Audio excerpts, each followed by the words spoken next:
रहा लिस्ट, ये लोगन के आप सोने की चेन दे दिया और बाकी के बारे में आप सोच ली बाड़े। चांदी के ग्लास चल जाई।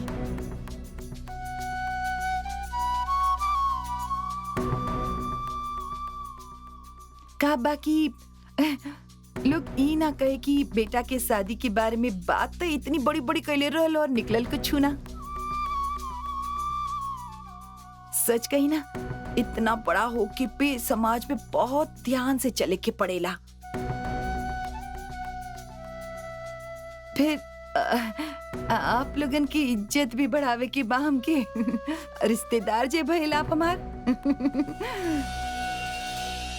चलिए हम चलत बानी, घर में बहुत सारा काम पड़ल बा और हमके अकेले ही संभाले के बा।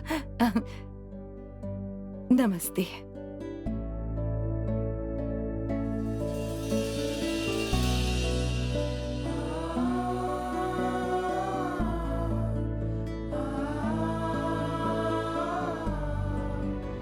अम्मा कितनी बड़ी बात करके गइल बाड़ी। अब का करब हम?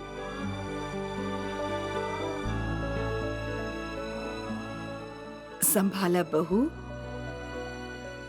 कहा बोल के गईली समधन। गौरव बहू, का तू बतैली रहलू कि हम लोग बाराती के का देवे वाला बानी? नाना दादी हम काहे बताए? ए जे भी कह के गइल बाड़ी अपन मन से कह के गइल बाड़ी, हम कुछ ना बताई नहीं।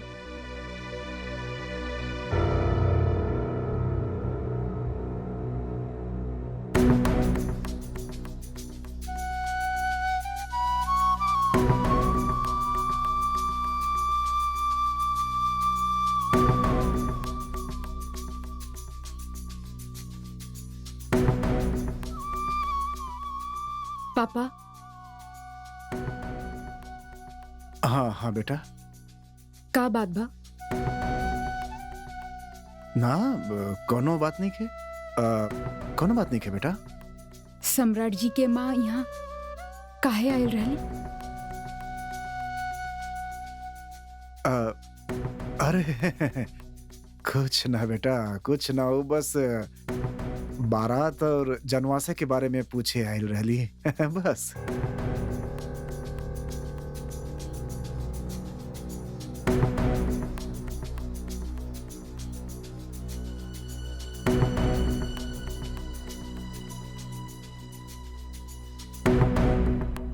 इतना सब बात तो तू रो काहे रहल बाड़ू?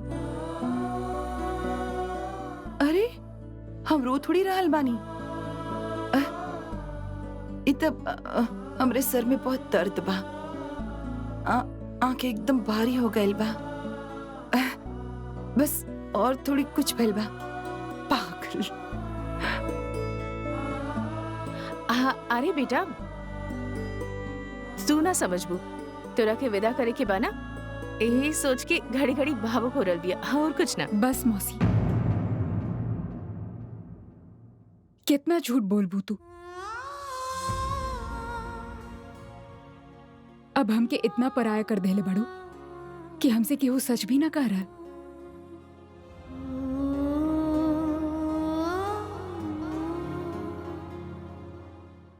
हम सब सुन लेले बानी, हम सब जानत बानी।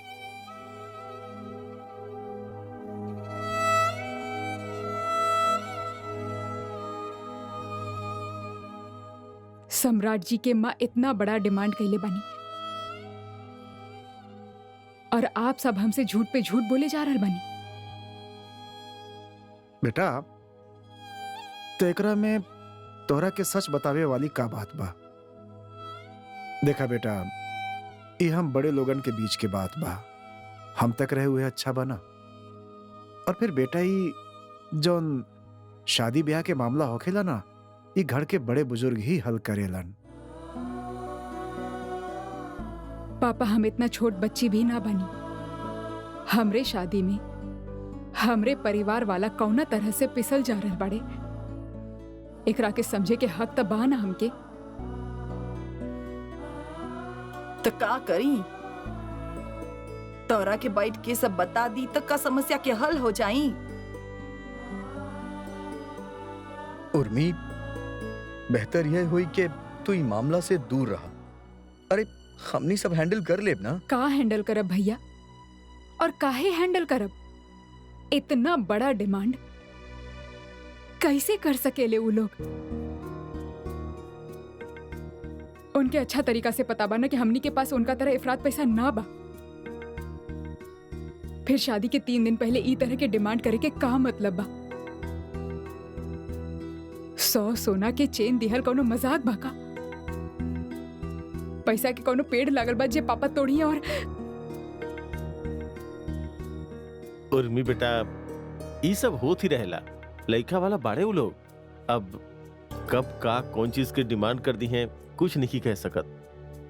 हम तो लड़की वाला बानी ना, कुछ ना कुछ करके कोनो न कोनो रास्ता तो निकलबे करब। सही बात बा।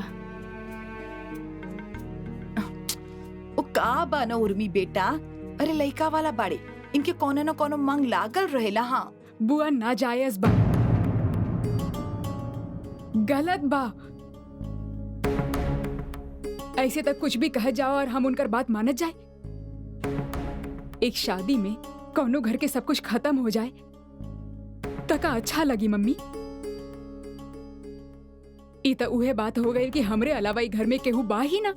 बस हमार शादी हो गई, सारा पैसा लुटा दा। बस उर्मी बस, तो के इस बात में पड़े के जरूरत नहीं खे। पर मौसा जी, उर्मी गलत का करल बिया, सही तक त्रिशा।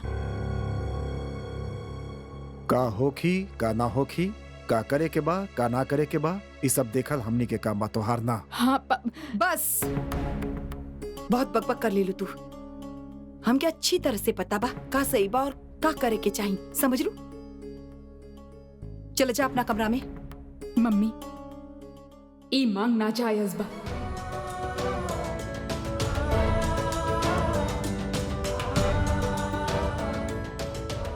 जे कबो पूरा ना होगी बस। तो का करी हम? तोड़ दी शादी, मना कर दी उनके। अपन दिमाग ठिकाने पे रखा, समझ लू। ये सब उतना आसान ना बा जितना तू असल में समझ रहल बाड़ू। चुपचाप अपने कमरे में जा, चलो। त्रिसा, अंदर ले जा एकरा के। त्रिसा, उर्मी के अंदर लेके जा। उर्मी,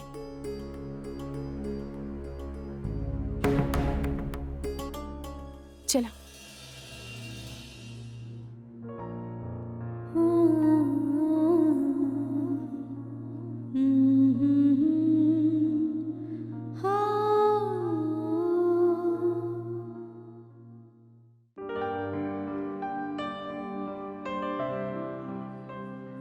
तो ईशान दी ग्रेट, तोहार तो फेवरेट काम बा लेकिन के शॉपिंग करावल तो ही पसंद करला जे देवे के बा उर्मी के हमरा और से। थैंक्स फॉर द कॉम्प्लीमेंट हमार जान।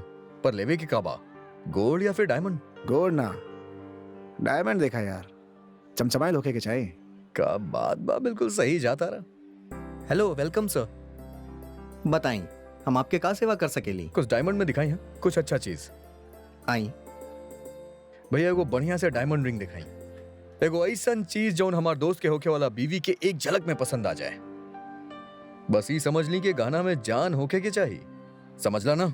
रिंग विंग छोड़ा बे, इतना छोट चीज हम ना दे हैं? पता ना रिंग नजर भी आए या उंगली में कि ना। हमार भाई रिंग छोट जरूर होखेला, लेकिन ई जौना फिंगर में पहनल जाला ना, ओकर नव सीधा दिल में पहुंचेला। यानी उर्मी के दिल से तहार डायरेक्ट कनेक्शन, समझ लेना। जैसे अगर तू वायरमैन होता ना तो लोगन के घर के बिजली कबो खराब ना होती, सारा कनेक्शन एकदम दुरुस्त रखता तू। दिल से कनेक्शन। अरे हमारे बिजली विभाग के कर्मचारी कुछ बड़ा दिखाई, छोटा मोटा ना, समझला? बड़ा दिखाई भाई, कुछ बड़ा दिखाई। हाँ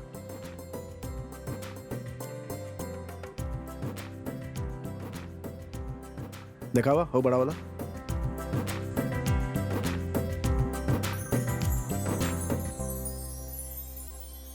ये ठीक बा, ये बा हमरा कुछ देवे लायक। ये देखें, एक दिल से जोड़े खातिर नब्ज की जरूरत ना पड़ी। ये सदा दिल के पास रही, यहाँ ऊपर क्लोज टू हार्ट। एक एक धड़कन सुनी दिल के। क्या बात बा यार, क्या बात बा। बिल्कुल सही डायरेक्शन में जाता रहा। संगत के असर पड़त बा। भैया अब तो हार ही लिहल जाई। जी सर। ये ले एकरा के पैक कर दिया आप। बिल बना दो भैया एकर। ओके सर। और हम ये हार तू काहे लेला, एकर वजह उर्मी के जरूर बता दिया। दुगना करीब आ जाई उतारा। हाँ, चुंबक के पावर और बढ़ जाए। हाँ बिल्कुल सही पकड़ ला तू।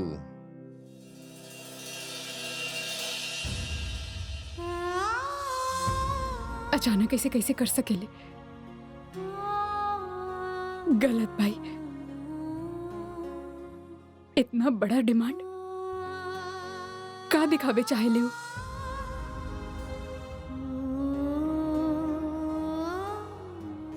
हमके तो समझ में ना आ रहा, कौनो चीज के कौनो कमी ना बा उनके पास, सब कुछ बा। उनके पता बा कि हमनी साधारण लोग बानी, फिर इतना बड़ा डिमांड काहे कैली जे हम कबो पूरा ही न कर सकेले।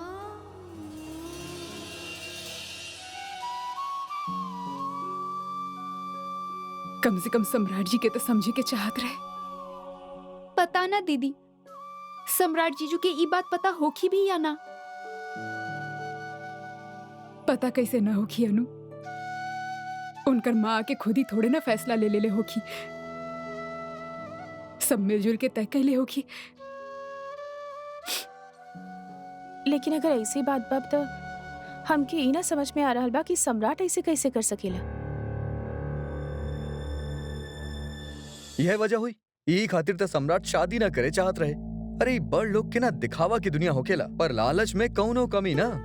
अरे खुद के सीधा सीधा कहे में दिक्कत होत रहे, यही खातिर माँ के भिजवा के कहला देलस। पता बना लड़की वाला बाड़े, शादी टूटे के वजह से कुछ भी करिए, ये खातिर जौन मर्जी आवे वो करा।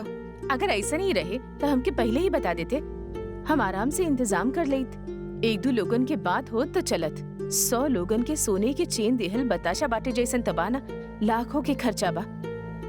शादी में जितना खर्च ना होगी ओकरा से ज्यादा तो एकरा में दम निकल जाए।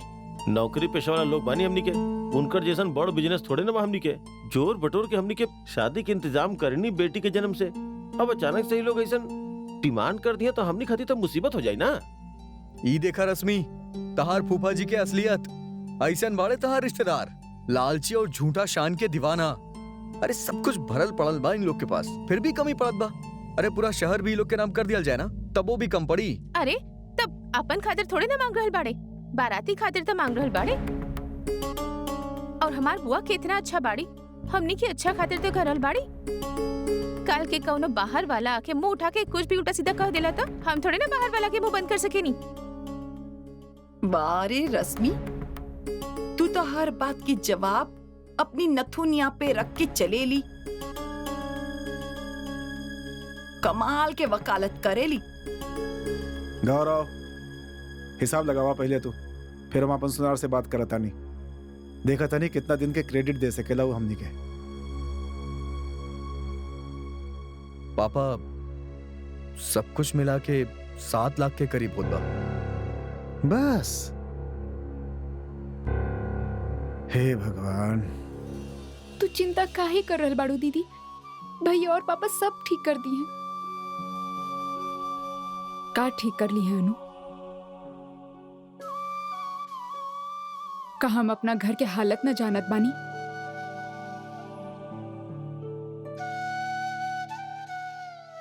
पैसा कोनो पेड़ में उगेला जे पापा तोड़ी और दे दी है। भैया ऑलरेडी लोन ले ले बानी, पापा सारा सेविंग खर्च कर दे ले बानी।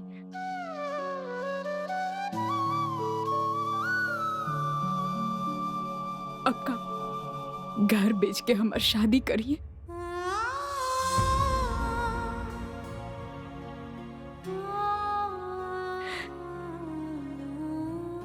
हम ही परिवार के तकलीफ देवे खातिर पैदा भइल रहनी का। शांत हो जाओ मीर, सब ठीक हो जाए। सब ठीक कैसे होगी त्रिशा? इतना बड़ा डिमांड बा, और सबसे बड़ बात, हम अकेले ही तो ना बनी ना। अनु भी तो मम्मी पापा की रिस्पॉन्सिबिलिटी भी है।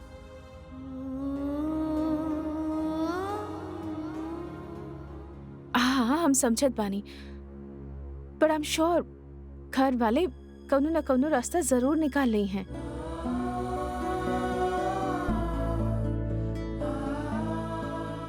रास्ता तो निकाले के होगी। ई प्रॉब्लम के सोल्यूशन खातिर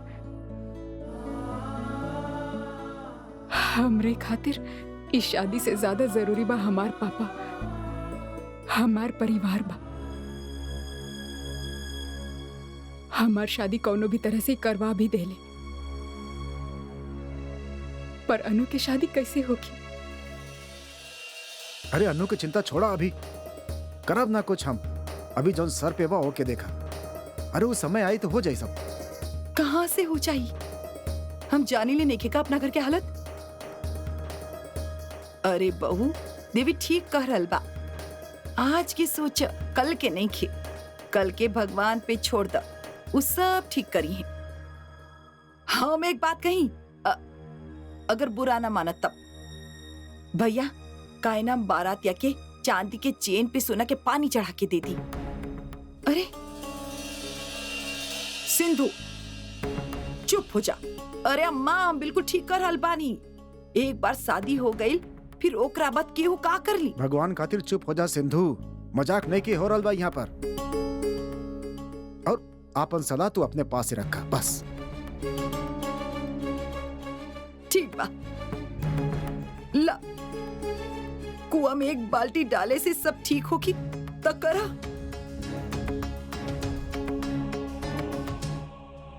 भाई साहब, हमारे अकाउंट में 5-6 लाख रुपया रखल बा। कल जाके हम बैंक से निकाल लावा तनी। कैसन बात कर रहल बानी आप? आपके भी त्रिसा की जिम्मेदारी भी बा। दीदी, आप चिंता ना करी, ये भी कैसे न कैसे हो ही जाए। अरे पर बिल्कुल ठीक कहलू है तू। अभी हम लोगन के फिलहाल ही चुनौती से उभरे के बाद। भाई साहब, बात के समझे की कोशिश करी।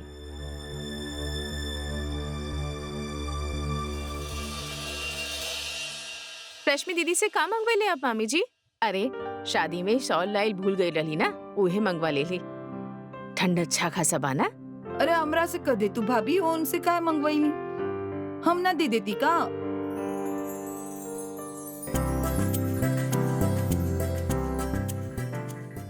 अरे वाह, आज सवेरे सूरज कहाँ से निकलल बा? शॉपिंग वॉपिंग करके आ रहल बा का? का बात बा देवर जी। ऐसे नहीं होकेला ना भाभी जी। अरे शादी होत बाजन आपके, इतना तो करे के पड़ी ना होके वाला बीवी खातिर, तबे तो भर भर के प्यार मिली।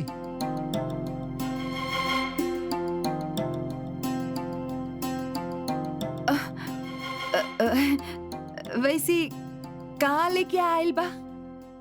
जियो सेट है डायमंड के, देख ली। वाओ, डायमंड सेट उर्मी खातिर। देखी था।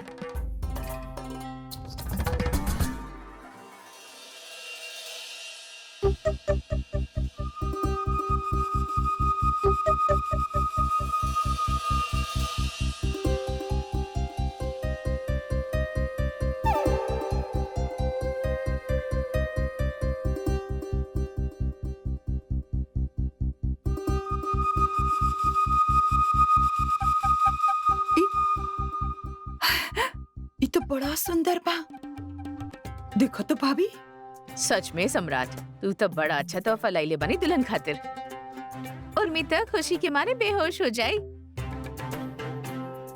इतना महंगा सेट वो पहले कबो देख ले ही ना होगी। देवर जी, आपके प्यार तो बड़ महंगा निकले। हाँ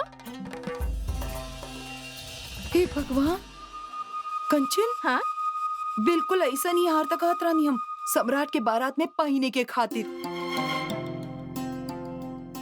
हाँ? हाँ हाँ हाँ। अरे सम्राट के पसंद बा, कौनो खास मकसद से ले ले बा हमार दोस्त।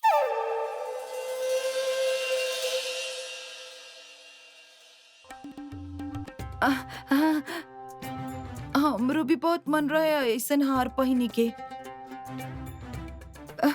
सम्राट के पापा से कहले भी रहली हम, पर उनकी हमारी इच्छा के कदर ही नहीं खे। शादी के बाद तो जैसे हमारी बात सुने ही बंद कर दिले। उर्मी की किस्मत अच्छी बा, केहू तो बा ओकर सुने वाला। हमार तो ओहो, माफ का बोल रहल बानी? आप रखिए के आपके पसंद बा, आप रखें और ये सब बात मत करिए प्लीज। अरे सम्राट, लेकिन ई तो तू उर्मी खातिर लाइल बाड़ा ना? हाँ, ये बेटा ये उर्मी के ही दे दा। हमार का बा, हम तो हाँ। उर्मी खातिर दूसर आ जाई।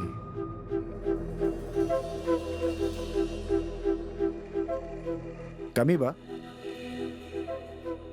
उर्मी के नाम के ठप्पा ना लगोइले बानी। आप रखी। अरे सम्राट, कितना मुश्किल से तो तू शॉपिंग खातिर गइल वाले, फिर कहाँ जाइल हुई?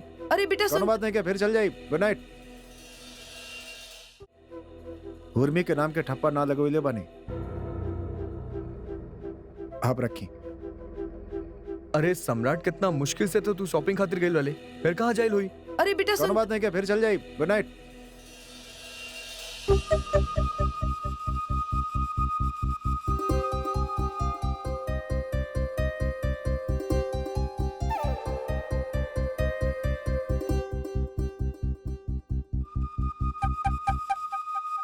अब ठीक बा जे जे जबरदस्ती कर रहल बानी तब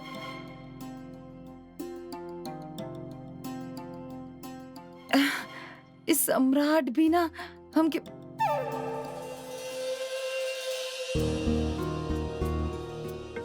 करीब के और खास लोगन की सोने की चेन दे दिया।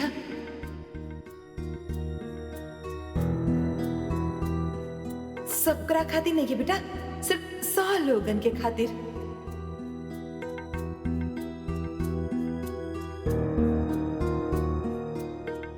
कितना बड़ा मांग करके गइल बानी ही, अब कहा करब हम?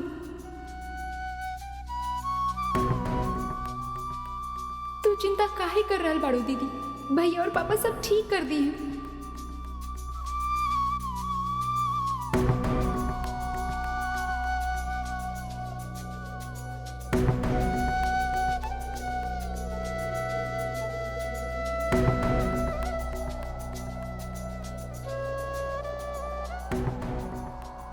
ई प्रॉब्लम के सॉल्यूशन की खातिर रास्ता तो निकाले के ही होगी।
हेलो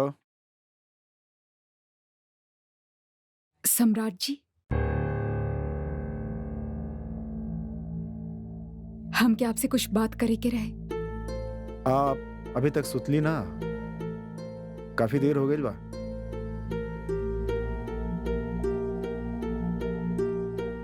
वैसे बहुत देर तो हो चुकल बा सम्राट जी। सुनी, मीना कुमारी टाइप के डायलॉग हमरा के समझ में ना आवेला। सॉरी, सब बताएं, बोलिए का बात बा।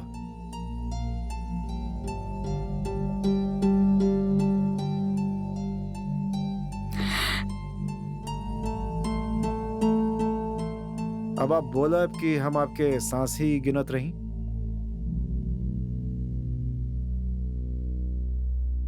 हम आपसे शादी ना कर सकेले सम्राट जी।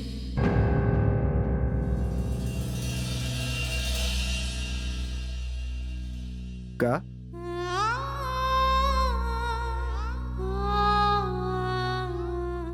हेलो हेलो हेलो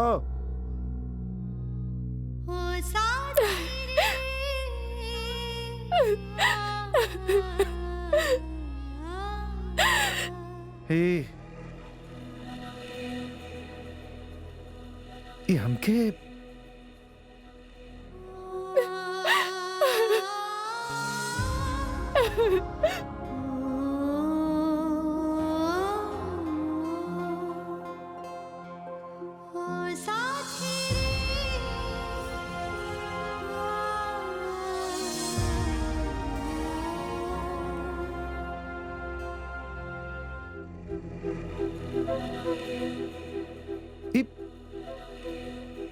एकर इतना हिम्मत कैसे हो गइल बा? हमके शादी खातिर मना करी चोहिया ई सम्राट सिंह राठौर के मना करी ई चोहिया शेर के आंख दिखाई।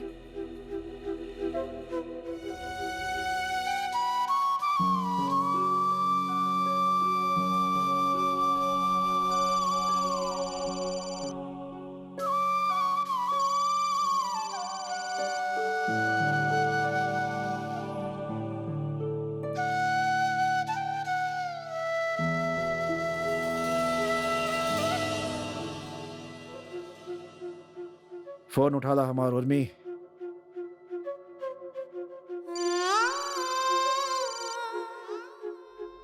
फोन उठावा हमार उर्मी, फोन उठावा हमार, फोन उठावा। Pick up my call, damn it, pick up my call, pick up my call.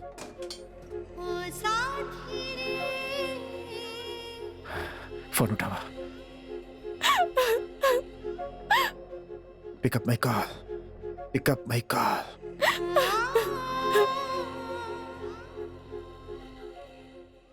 ना उर्मी।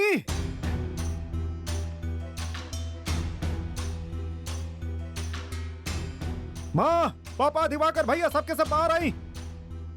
बाहर आई सबके सब। 1 सेकंड में नीचे सबके सब हमके यहाँ चाहिए। सुन लो सब लोग, सब आई बाहर।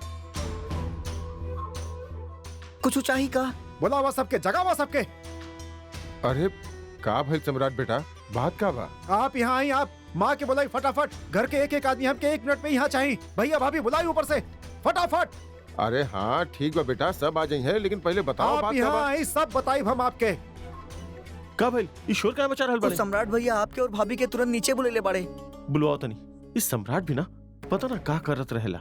एकर मनमर्जी से तो परेशान हो गइल बनी हम।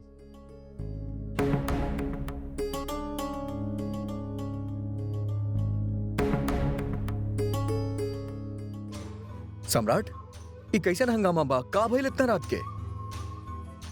भाई बोलबा का भइल? तो बैठा यहाँ, सब पता चल जाए। बताओ तनी हम।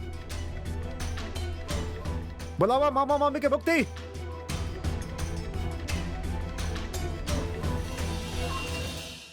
ऐसन कौन बात हो गई जैसे तारा अपन गुस्सा संभाले ना समलत बा?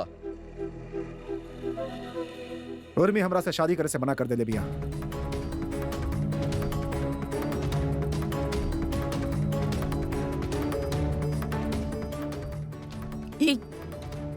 ई का करल बा बेटा? उर्मी ये शादी से मना कर दिले? ई का कहा तारा सम्राट तू? सच कहता नहीं हम।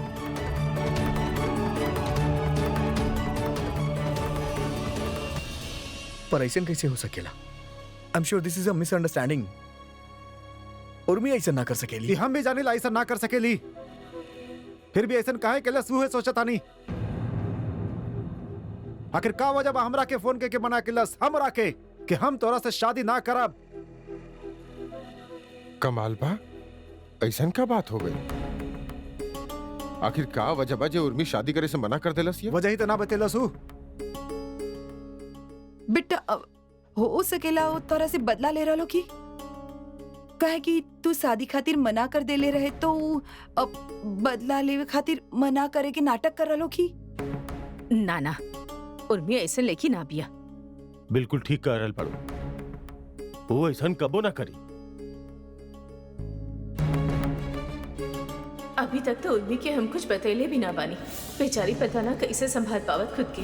अरे ऐसा तो हो ही ना सकेला, काहे कि उर्मी के तो पता ही ना रहे कि सम्राट शादी से इनकार कैले रहले।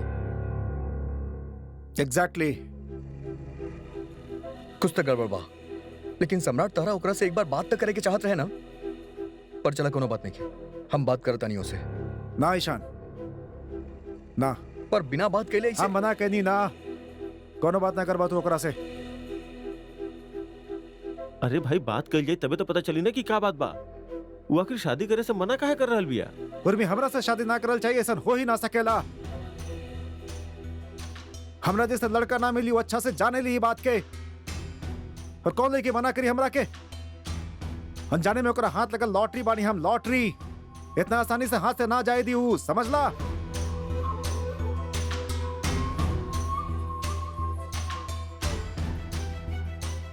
फिर भी वो मना के लिए बाड़ी, काहे के लिए बाड़ी, ओकर रीजन का बा ई जानल चाहता नहीं हम, जेकरा वजह से मजबूरन होके फैसला करे के पड़ल। आखिर का वजह बा जे उर्मी खुद शादी करे से मना कर देलस? यह तो हम जानल चाहता नहीं कि यहाँ एक घर में ऐसा कौन बात भइल बा शादी के संबंध में, जैसे कि नौ बताइल बा।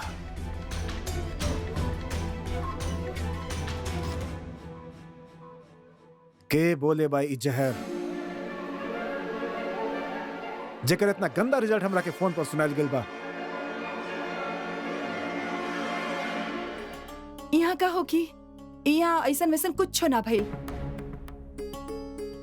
और तू भी ना उर्मी पे कुछ ज्यादा ही भरोसा करल बड़ा। हाँ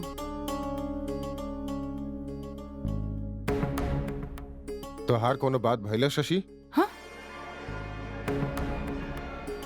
ना, हमार का बात हो गया, हमार ऐसन वैसन कोनो बात नहीं के भइल।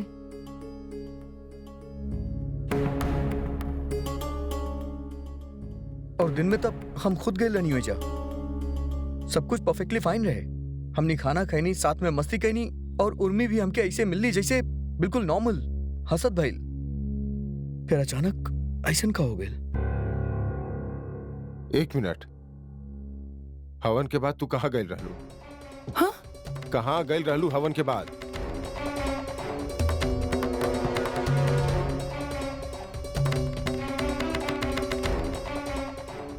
माँ हाँ? कहाँ गए रहनी आप?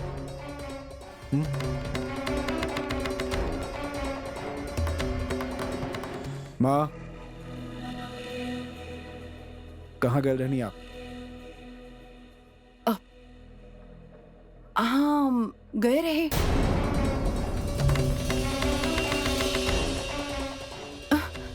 लेकिन हम ना बारातियों के बारे में सोच के वहां गए रहे।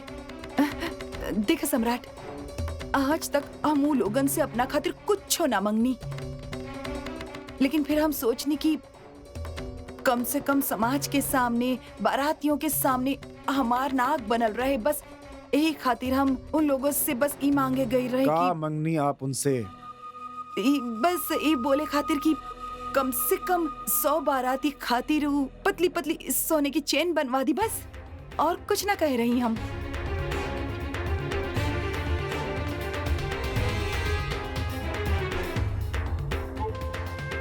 और वो भी ना कुछ बोले तो सब राजी खुशी रहे। अब बतावा बेटा, हम जे कुछ भी कही नहीं, कुछ गलत कही नहीं का? हाँ देखो, अगर उनकरा की ना माने के रहे तो मना कर देते, हमको ना जबरदस्ती थोड़ी ना करे रहे। हाँ, और फिर इतना से बात खातिर शादी करे से मना करके का जरूरत रहे? ई भी कोनो बात भइल? ई भी कोनो वजह भइल? हाँ, आपन अपन सोच के अंतर है शशि। और तोहरा शर्म ना आयल उ लोग के जाके ऐसा बोले में? अरे अरे वो बेचारन की जौन हैसियत बा वो पहले ही बता देले रहले।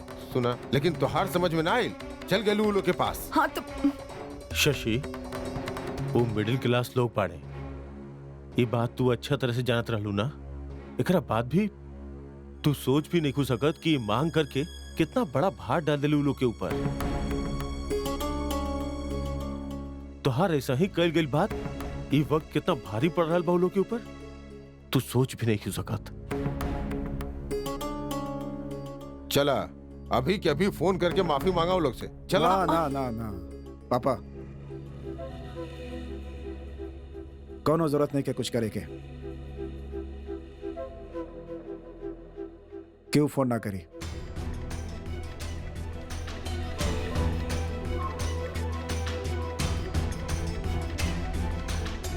भाई अगर बात हमनी की तरफ से बिगड़ल बा तो पहल तो हमनी के करे के चाहिए ना, और फिर कल का जा सकेला।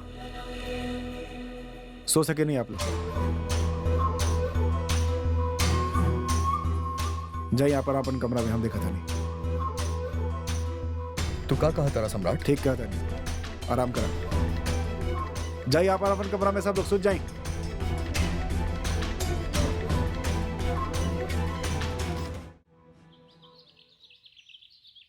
घरों नाश्ता जल्दी कैला, कैसे भी करके पैसा के इंतजाम आज करे के ही बा। भैया हम ना अपन ससुराल से पैसा मंगा ली थी। अरे दूसरन के आगे हाथ फैलावे से तो अच्छा बा। सिंधु कैसन बात करत ताड़ू? बेटी के यहाँ दीहल जाला, वहां से लिहल भी पाप बा। भैया आजकल ऐसा कुछ ना हो खेले।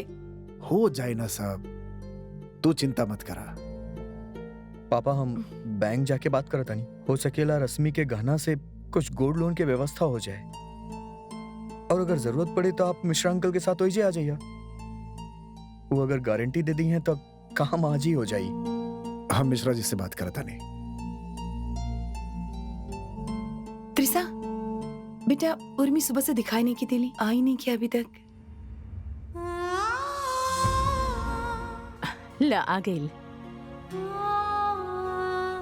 अच्छा बेटा नाश्ता कर ला।